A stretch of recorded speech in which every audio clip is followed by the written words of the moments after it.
time for full payment. The amount of purchase money shall be paid by purchaser before the close of 30th day on which it was declared to be purchased. अब देखिए auction हुई 1/1/2021 को, ठीक है, auction हुई और highest bid लगाई किसने? फराज साहब ने, ठीक है। तो इनको डिक्लेयर कर दिया गया कि परचेजर यही है, डिक्लेयर्ड एज परचेजर, ठीक है, इनको डिक्लेयर कर दिया गया आगे एज ए परचेजर, ठीक है। तो अब इन्होंने कब पे करना है? इन्होंने 30 मतलब आपका 30/1 तक 2021 तक इन्होंने लाजमी बकाया अमाउंट पे करनी है।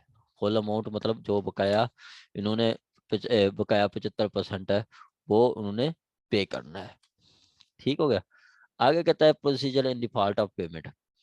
आगे कहता है in default of payment under section mention section 100 वो जो 75% है या डिपॉजिट रेफर्ड इन 9080 ये आपका जो मतलब 97 के तहत बिड लगाता है तो ये आपका 25% जो उसी टर्म पे करनी होती है, इसकी बात कर रहा है। और 100 इसमें कितनी है? इसमें बकाया जो आपका 75% होती है, ठीक है। वो अगर फेल होता है shall after deducting the expenses of sale, उससे सेल के एक्सपेंस डिडक्ट किए जाएंगे, ठीक है। Be forfeited to government, be forfeited to government and may, if collector with previous sanction of commissioner so direct, be applied to areas and property shall be restored, ठीक है। अब क्या करेगा कि वो कलेक्टर जो है दोबारा फिर सेंक्शंस लेगा बोर्ड ऑफ कमिश्नर की। इससे पहले जब सेल करता है तो वो बोर्ड ऑफ रेवेन्यू को सेंक्शन लेता है। अब दोबारा रीसेल करेगा तो कमिश्नर की इजाज़त लेगा और क्या करेगा? Sanction be applied in reduction of areas and property shall be restored, ठीक है। क्या होगा? प्रॉपर्टी रिसोल होगी, दोबारा सेल की जाएगी। The defaulting purchaser shall have no claim to property and to any sum which he may subsequently sell, ठीक है।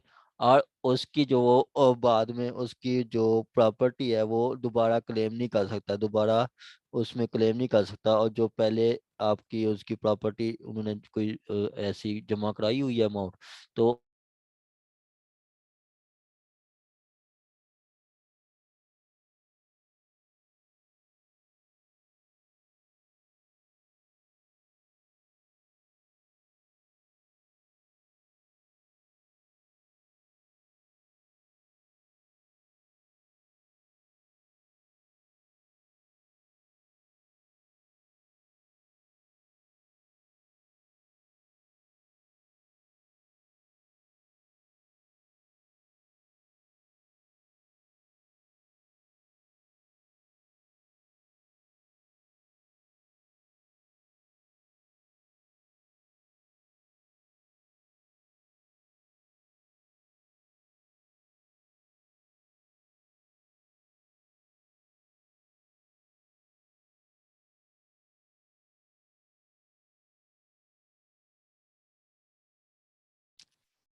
समटाइम डिस्कनेक्ट हो जाता है, पता नहीं क्यों।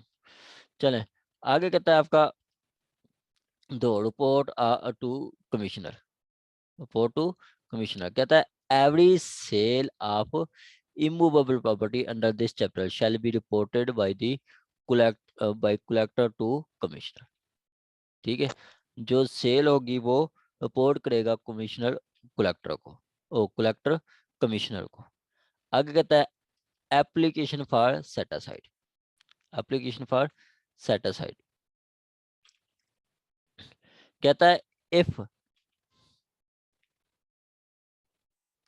At any time with in 30 days. अब देखें सेल कब कंफर्म होती है? जब टोटल पेमेंट हो जाती है। टोटल पेमेंट कब होती है?